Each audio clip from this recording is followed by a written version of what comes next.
Iran kemarin itu kan karena dia melakukan serangan itu memberitahu dulu. Justru oleh kelompok Benalu dipersoalkan, kenapa memberitahu dulu kan sebetulnya lebih enak langsung supaya yang kucing, yang anjing juga mati gitu loh, artinya kan pikirannya begitu.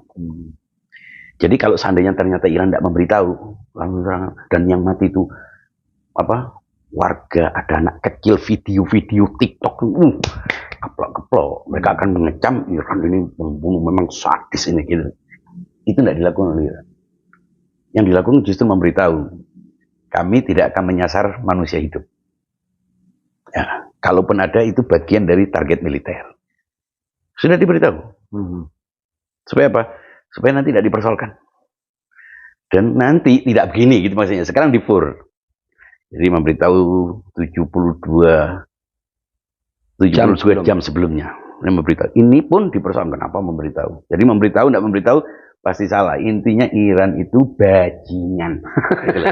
Nah, dalam pandangan para Benalu tentunya. Iya, para Benalu. Nah, ketika Iran melakukan itu satu hal yang belum pernah dilakukan. Ini bukan negara Arab, ya, maaf. Bukan negara Arab, bukan sedulur hanya orang-orang Palestina. Bahasa Arabnya ya kayak orang-orang Arab, pelitat-pelitut kalau bahasa Arab, kecuali orang yang memang belajar bahasa Arab. Jadi aslinya ya seperti orang kampung di Indonesia nggak tahu bahasa Arab. Orang Iran ini bukan negara Arab, walaupun lah, bedanya ajam. K sama N itu jauh. Artinya bukan Arab, negara ajam. Bukan Arab, ya. Padahal brewokan juga, tapi bukan Arab. Sama sekali bukan Arab. Yang keliru. Jadi bukan Kuwait, bukan Emirat, bukan Saudi, bukan negara Arab. Satu-satunya negara Arab yang non Arab yang pertama melemparkan rudal langsung ke Israel. Yang pertama. Kedua, Syiah. Satu-satunya negara yang Syiah yang menyerang ke, artinya belum ada negara Sunni memang kan menyerang. Jadi kalau kita bilang ini Syiah yang menyerang, Iran itu tidak pernah ngaku sebagai negara Syiah, karena di Iran itu bukan hanya ada Sunni, Yahudi juga ada, Kristen ada. Jadinya Iran itu sebagai negara Islam, negara Syiah itu keliru. Kalau disebut negara Islam, Islamnya itu pun Islamiyah. Jadi bukan al-Islam al-Jumhuri al-Islamiyah. Maksudnya apa? Konstitusinya didasarkan pada Islam. Kenapa? Karena pilihan masyarakat umum, masyarakat mayoritasnya berdasarkan konstitusi itu demokrasi. Tapi ketika sudah menjadi undang-undang bukan negara Islam, Republik Islam. Beda, bukan negara Islam. Ini Republik Islam, ada demokrasinya, ada prosedurnya, ada mekanismenya. Persis sebagaimana pemilu-pemilu di negara ini. Banyak orang yang tidak tahu itu. Dianggap negara Islam, bukan negara Islam. Kalau negara Islam kan Daesh. Ini bukan negara Islam. Ini Republik Islam, melibatkan partisipasi publik dalam proses bernegara. Artinya demokrasi. Iya, teodemokrasi. Tapi supreme leader itu adalah yang mewakili otoritas tertinggi sebagaimana ditekankan dalam konstitusi yang dibentuk karena referendum. Ini semata-mata karena kehendak masyarakat, dan belum pernah terjadi referendum, sebuah konsensus kontrak sosial yang begitu formal dengan melibatkan banyak orang karena itu. Nah, Iran melakukan serangan ini sebetulnya karena punya legal standing. Piagam PBB yang menganggap bahwa fasilitas negara, sebuah negara di negara lain, seperti kedutaan, pusat budaya itu adalah negara Iran. Negara di mana kita berdiri, seperti KBRI, dimanapun itu adalah Indonesia. Tidak ada yang punya hak itu. Nah, yang menarik kemarin, mantan Perdana Menteri Inggris, David Cameron, yang pernah menjadi Perdana Menteri, sekarang menjadi Menteri Luar Negeri, itu diwawancarai oleh Sky News yang biasanya nyinyir terhadap Iran, terhadap Hamas. Dia tanya, dia mendukung Israel, bisa memaklumi lah, bisa memahami. Tiba-tiba nggak tahu apa yang mendorong wartawati ini nyeletuk. Kalau seandainya kedutaan atau konsulat Inggris diserang, gimana? Oh, kita akan serang, kita akan melakukan strong. Loh, kenapa Anda double standar? Oh, itu beda. Pokoknya harus jadi bodoh bin goblok. Tiba-tiba. Artinya, ini jelas-jelas orang tidak bisa menolak itu. Dan itulah yang membuat Iran mengapa? Bukan karena emosional, bukan karena memang punya benar-benar konsisten dengan piagam PBB. Loh, kalau Iran membiarkan dirinya ditembak, ya kan kehilangan wibawa di mata rakyatnya. Ya kan, kalau cuma mau mengganggu Israel, ya, sudah melakukannya, sudah ngusir Israel dari Lebanon melalui Hizbullah, sudah menyita kapal-kapal Israel dan yang berhubungan dengan Israel di Selat Babel Mandeb, di perairan Yaman, sudah mengganggu pusat-pusat militer Israel, Amerika dan Mossad di Irak. Sudah sebetulnya. Kalau mau melakukan itu, sampai sekarang Hizbullah itu melakukan serangan ke Israel dan itu mengganggu. Kekuatannya yang ada di Gaza itu berkurang karena itu. Kalau cuma untuk itu. Ya, bahkan bukan hanya mengganggu. Jadi ada banyak pemukiman di mana di utara Israel itu sudah menjadi kota hantu. Iya betul. Jadi kali ini memang punya posisi kuat secara apa ya, konstitusi berdasarkan piagam PBB. Seandainya enggak, wah pasti dihabisi. Karena itu posisinya menang. Ini yang membuat Amerika kebingungan. Kalau Israel membalas nggak ada pembenarannya. Maka dari itu Amerika si Pikun ini meminta Israel untuk tidak melakukan serangan. Mengapa? Karena serangan Iran terukur proporsional, sepadan dengan apa yang dilakukan Israel terhadap konsulat Iran di Damaskus.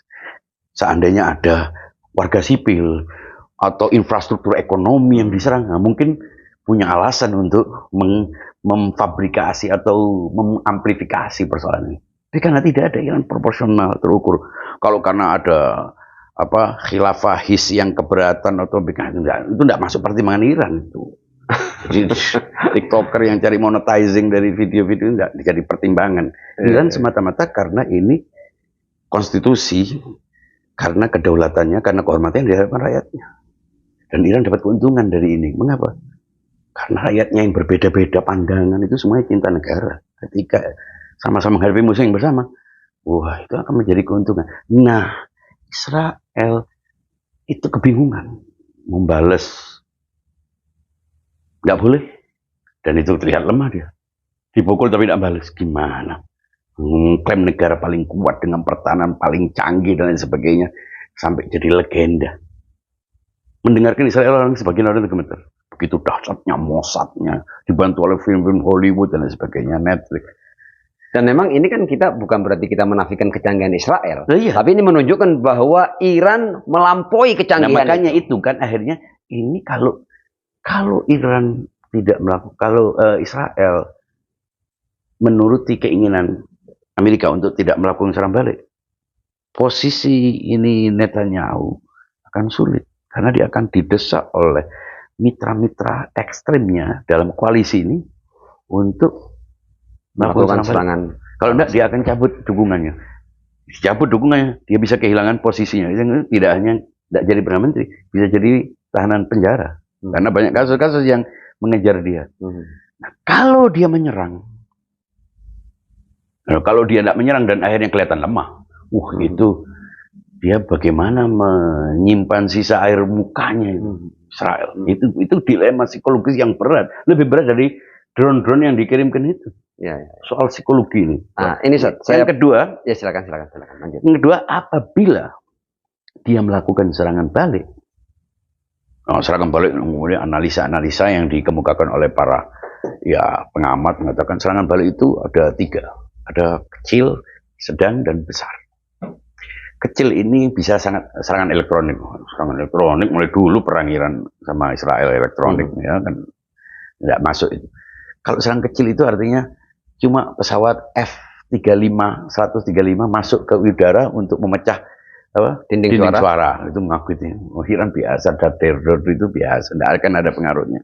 Kalau yang ketiga kemudian dia menembak sasaran kecil atau pokoknya dia melakukan penembakan, mau kecil, mau besar, mau pakai telur, tidak pakai telur, ini itu semuanya oleh Iran akan dianggap sebagai pernyataan perang.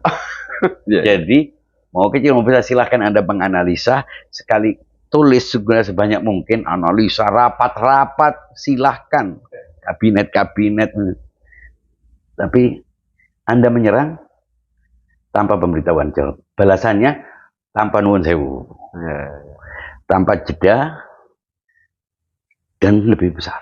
Ya, sudah dikasih contoh kan, ini kecil saja bisa, drone itu ternyata tape bangunannya, tidak terlalu serem gitu, bisa ditembus, dan sekarang terbukti 44 perwira Israel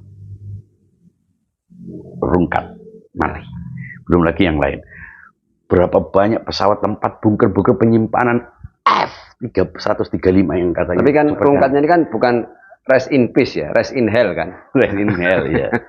Jadi sudah, itu membuktikan bahwa drone-drone yang biaya murah ini, murah meriah ini, itu ternyata bisa melintasi 3 negara dibantu oleh Inggris. Inggris ikut menghalau, menangkal.